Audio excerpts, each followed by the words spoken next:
50 pages we're expecting, weren't we? Yeah. So a bunch of rubbish, I imagine. I got up and did a mihi, Dick. Well, declare this meeting of the Regional Strategy and Policy Committee open and ask if there are any apologies. The Deputy Mayor for lateness. Councillor Cooper, Fletcher and McDonald were absent, and Councillor Clow for lateness. And Deputy And Mayor Deputy for Mayor for lateness. Deputy Mayor. So I'll move that those apologies be received. Yeah. Seconded by Councillor Penrose. I'll put that motion. Those in favour? Aye. Against? Declare that carried. Any declarations of interest? No declarations of interest. Confirmation of minutes. I move that the minutes of the Regional Strategy and Policy Committee held on Thursday 4 June 2015, including the confidential section, be declared a true and correct record. Seconded by Councillor Anai. I'll put that motion. Those in favour? Aye. Against? Declare that carried. There are no petitions, so we then move to public input, and we have Audrey Williams, who's the manager of the Wiri Business Association. Audrey, come up to the table, please. Audrey's handed out those very colourful bags of goodies, and she's here to talk about the Wiri Business Association. Thank you, Audrey. Good morning, and I do apologise if I'm a bit croaky. It was a very long day for me yesterday. We had our 4th annual Southern Business Market, so it's a 12-hour day, a 20-hour day for me yesterday. Wiri, we were established in 2006, and we were established partly because of the social impact that the women's prison had on Wiri. We currently have 624 members. I had a new business open yesterday. We are 80% of a small and medium manufacturing, some logistics. Okay. When our expansion goes through, Wiri will double its membership overnight. It will triple its geographical size. And because we have the second largest commercial industrial land for development after the airport, we have the potential to become the largest bid in Auckland. We are currently 100% in the Manurewa local board, and 3% of our new area will come under the Otara Papatoe board. So, Wiri Business District, our logo or our slogan is Wiri means business. This, if you look at the pink area, is my current boundaries. Blue area is where we are proposing to expand into. A lot of that land is undeveloped at this stage, but is building every day. I drive around constantly, and there are new buildings going up out of sight. Down at the point, the land between there are 2 buildings not in the blue area, and the land in between those, the women's prison, the youth correctional facility, and now, since this photo was taken, we have the 980-bed men's prison. Crime prevention has been Wiri's biggest success. We've had an 84% reduction in crime over the last 4 years.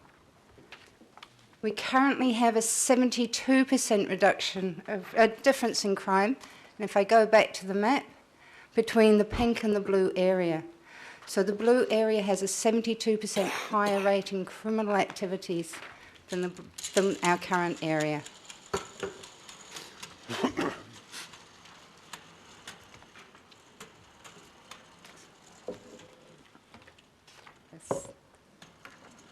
We've stuck. Okay.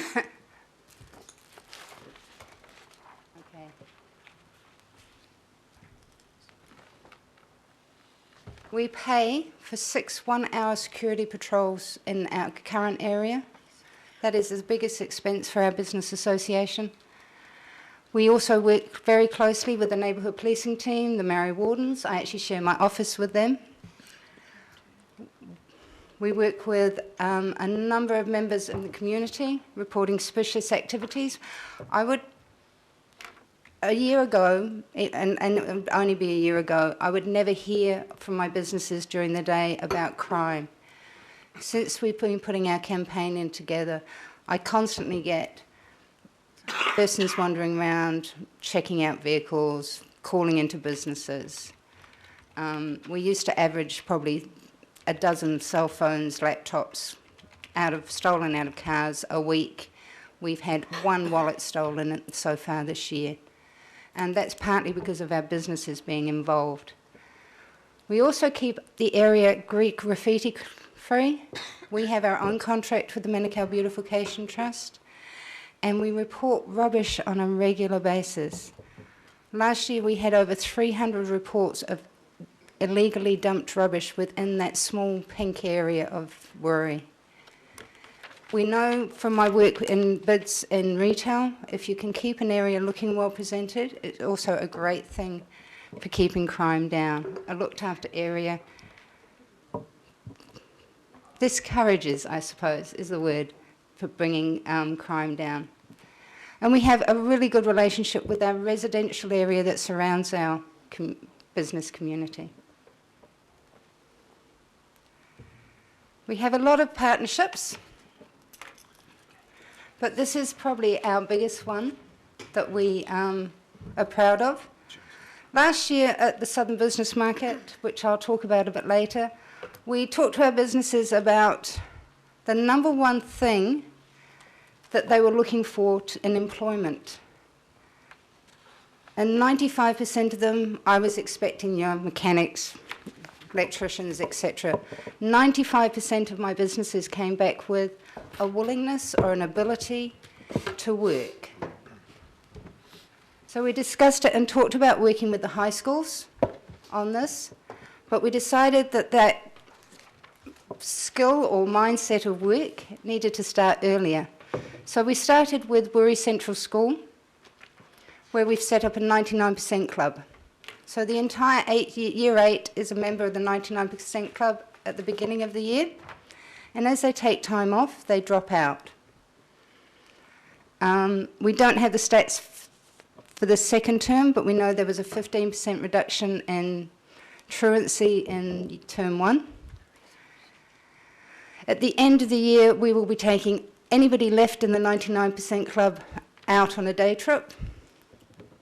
And one person from that club, and not necessarily the best scholar or the best sports person, but the person that has shown that ability to turn up on time, to work hard, to be involved, we have given them a $750 scholarship to buy their school uniform and books with for high school. Part of our other big project in the last couple of years of working with the community is working with the building of the men's prison. As most of you will know, Secure Future had a contract that said they must source locally. The big contracts were never going to come locally, but our small businesses were there willingly to put forward for subcontractors. Wuri became the conduit between the prison and the small businesses on those subcontracts. The Manurewa Local Board also got involved with making sure that they were kept honest with looking for local businesses. And Secure Future spent $34 million within a 10-kilometre radius of the prison. 61% of their new staff also live within that 10-kilometre radius.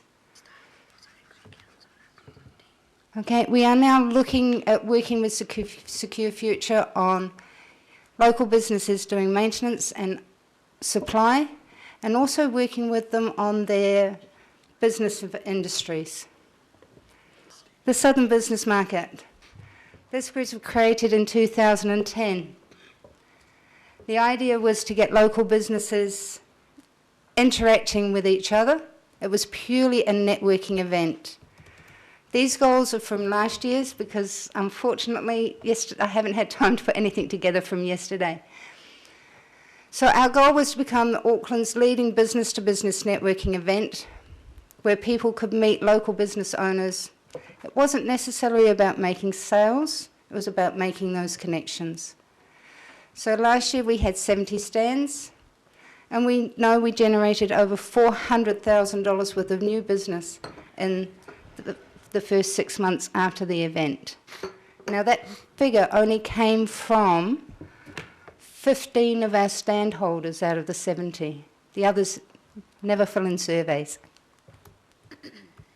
Okay, we ran 3 seminars last year and then had our guest speakers. This year we ran 3 seminars. Our first one was on valuing new business and succession planning, health and safety, and then marketing. And we had much better speakers this year than last year. Councillor Penrose and Councillor Cashmore came in to talk about the developments in the Southern Corridor and how that will be beneficial to our businesses. I would like to thank Council on many things. We have probably one of the most dedicated people working on our behalf in the ED department, Jez Pello. He is always there if I need advice, support, or to tell me where I'm going wrong. With over 300 reports to Council a year, it would be beneficial from my point of view as a bid manager to have one person to report to. Currently, everything goes through the inquiries, the hot desk. What happens with this is it can take 3 days before somebody actions it, and then it can take another 10 days before a problem can be resolved. So you're looking basically at a 2-week delay.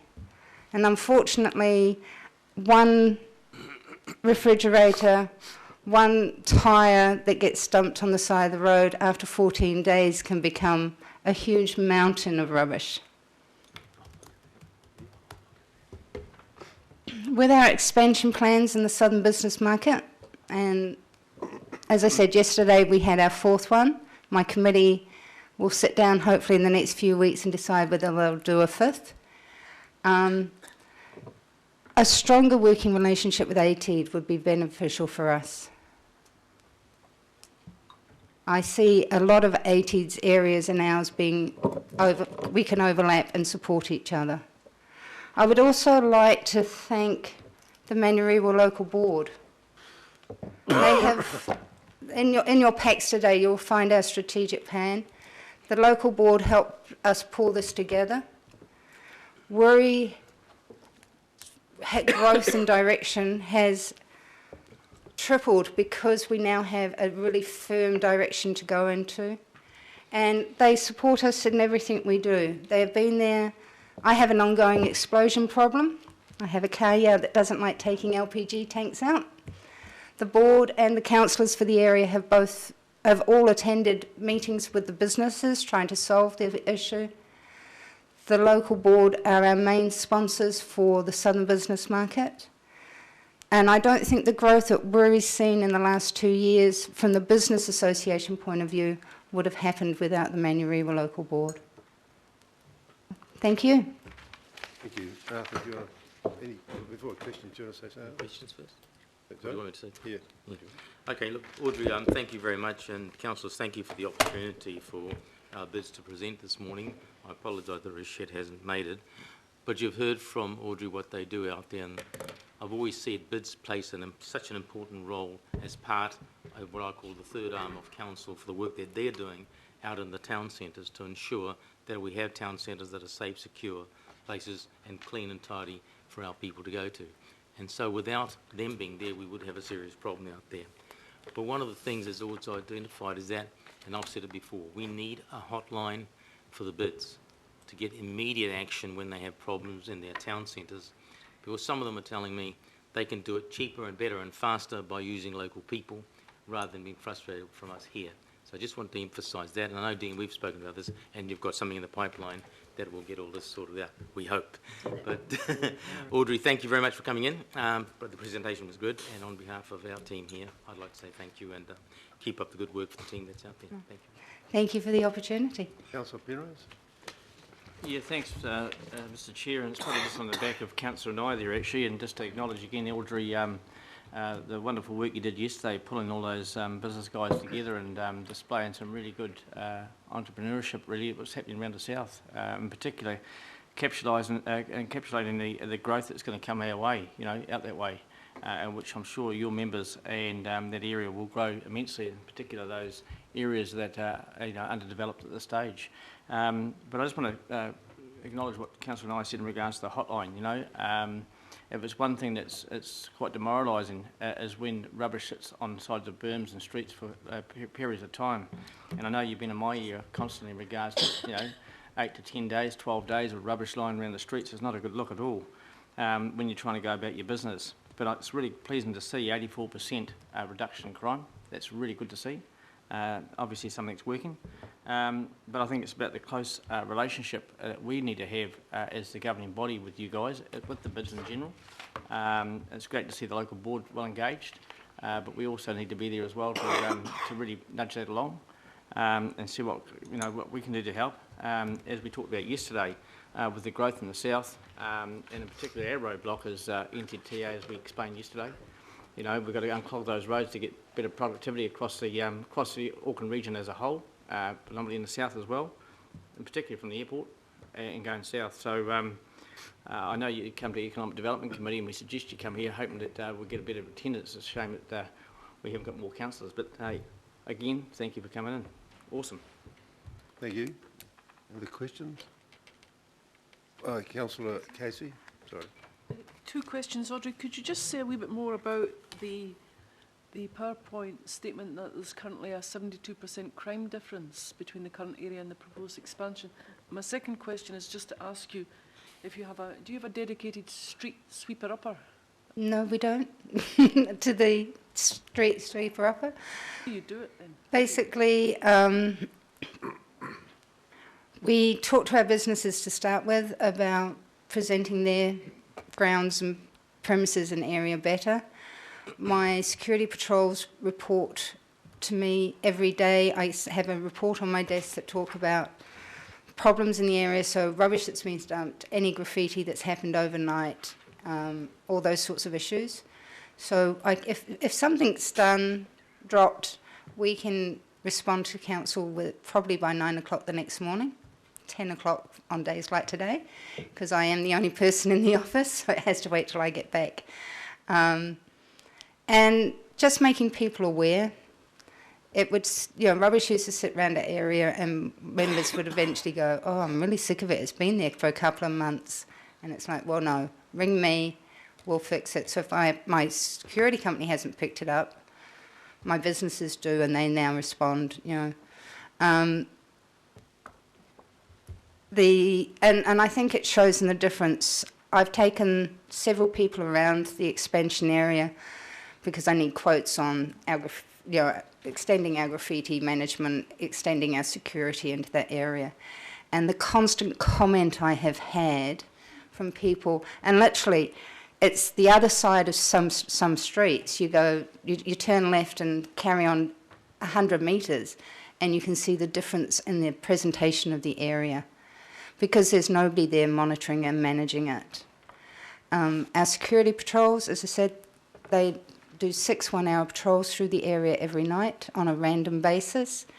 The car is actually in the Wuri area constantly, so now most of my businesses are transferring their monitoring to that company, so that if they do have an issue, the response time is under 3 minutes normally, which is a major change around.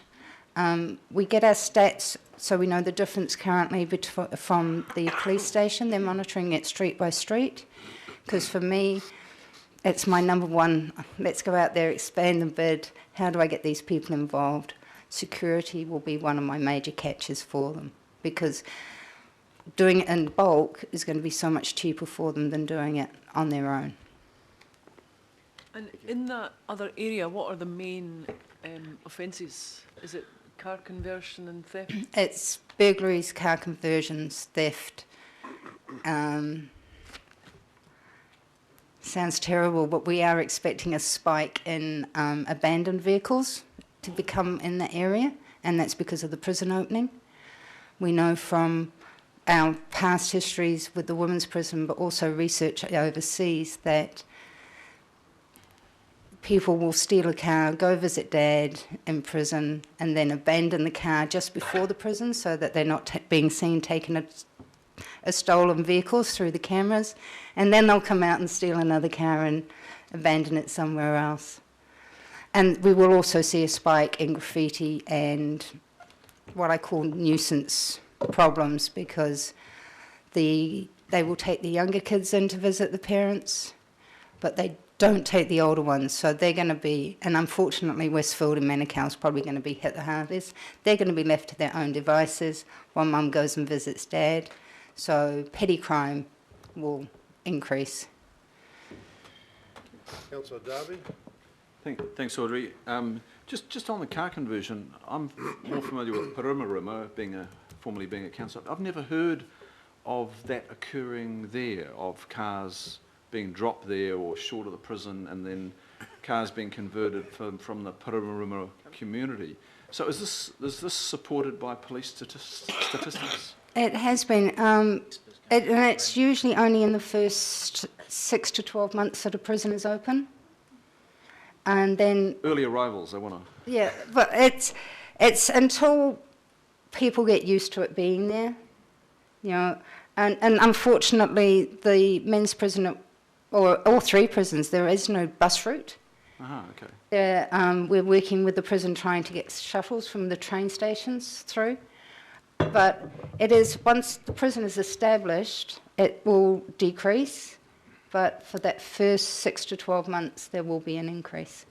Okay, my main question was about your partnerships with police and the Māori wardens. Yes. So just let me, I've seen the Māori wardens on the Western Line where they're in support of, I think, Transdev and Auckland Transport. I'm not sure who they report to. But, so do the Māori wardens actually file a written report with you if they're working with you? And do you vet the Māori wardens, or is the vetting done by the Māori warden warranting system? How do you know of the calibre of the individuals that might be representing you, and exactly what do they do? What is this relationship, and how do they feed back to you? My relationship started with the wardens because I am very, very lucky. I don't pay rent. I share an office that is in the grounds of the Wiri Central School, and it is designed for the community use. So the district wardens are based there. I don't have any say in their vetting. There is quite a stringent vetting program nationally and by the police. But they do report to me. What I have used them mainly for is if I have an issue with graffiti, it's going to be from the locals. So we get it removed instantly, but if we can, and you probably know, the Beautification Trust carries a file of taggers. The wardens will go in on my behalf or with me to a family and say, this has become an issue in our area, these are your children's tags, or these are your tags, because it's not often children, it's the parents as well. How can we work with you to fix this problem? I've also used them with a couple of my businesses on helping new recruits to settle into the area. They've come in on a work-based program. The business has taken a risk, and the wardens work with them on their timekeeping, presentation skills, personal presentation skills. We meet once a month with the neighbourhood policing team and go through any issues. So if it's an issue that the wardens have tried to work on a casual basis, but it needs a little bit more of a firmer hand, then the police will step in. Okay, thank you. Councillor Crum? Thank you. Good to see you, Audrey. And I recall several times, many times, you've been to bylaw hearings and presented well there. Can you just expand for me a little your comments on your last slide in regards to wishing for a stronger supportive relationship with AT? So keeping things general, is Is that around needing more communications as to their role with bids? What umbrella would you put your request under or with? Well, I have to say it has changed a little in the last few weeks. I've always, and this is just a completely personal feeling, that because of the Southern Business Market and some of the other promotional things, because we try and run 7 or 8 networking events a year, that they feel we're at competition. And there are things I've asked for in guidance and just never had response. I don't really think that bids really know what AT are meant to be doing and how we can slot together. I think that relationship needs to be developed quite a bit. Okay, thank you. Okay, thank you. No other questions? Yeah, Oh, sorry. Yeah, just very quickly, can you tell me of your scholarship scheme, which sounds fantastic, what is the drop-off? You said, you know, the ones that drop off don't... If they take a day, if they're off on, if they take a day and they're generally sick, Yeah. then they have to produce like a certificate from the doctors. So the drop-off really is for truancy and unexplained absenteeism. So what I mean is what percentage? I mean, how many start and don't finish? Well, it's our first year. We don't really have those, but we do know from the score records in the first term that their truancy had dropped by 15% for that term compared to the previous year. Great, thanks. Councillor Running Cashmore. out. Gordon. Thanks, Mr Chairman. Audrey, thanks a lot for the invitation for yesterday, and the feedback afterwards was truly amazing talking to some of your clients. Your bid's very unusual because you have small retail and also big box retail. You have heavy... No, I don't have any retail. It's purely commercial and even those industrial. guys selling those... Well, at your... I mean by retail, people selling things to other businesses as compared to the big manufacturers, the big logistics centres. Oh, yes, it's definitely. very varied in that respect. So how do you cater for that and the fact that you're trying to expand that large area, which is going to bring you in a lot more big businesses and big logistics? I literally, physically in the last 4 years, I have knocked on every business door probably 20 times and talked to them about their concerns. A lot of it doesn't change. From whether they're a one-man band to a big company, they still have some similar issues, and for a number of years, you know, security was their biggest issue. It is hard getting the bigger businesses involved. I have several, you know, when I moved to my expansion area, at the moment I have one, maybe 2 international companies. I have Bluebird and Bayer. When with the expansion, we will have probably 20 of those big companies. One of the things we are looking at is, I've been part of the group that has helped write the Manurewa emergency response. So my role for the next part of that plan is I have to get 8 emergency evacuation spots. So I will be approaching those bigger companies and saying, hey, I know as a business association, we can't do a lot for you, but can you help us with this? Because they will have the bigger lunchrooms, they will have the bigger boardrooms to put. You know, we will have, including the expansion area, I think close to 6,000 employees. Yeah. So there will be times, you know, it's a commercial industrial area, we have to look at what happens if there's a chemical spill, what happens if there's a gas leak. We know what happens with explosions because we've had over 300 in the last 2.5 years. But what happens if it's a major explosion? The challenges. Yes, it's... Yeah. People always ask me what I do. I say I have 624 bosses and I can do one of... or 100 different things for each one of them on any given day. Very good. Thank you very much, Audrey. Thank you. With that, I'll thank Audrey for her attendance this morning and the presentation, and I'll move the recommendation, seconded by Councillor Nye. I'll put the recommendation. Those in favour? Aye. Against? I'll clear the... Thank you very much. Thank you for your help today.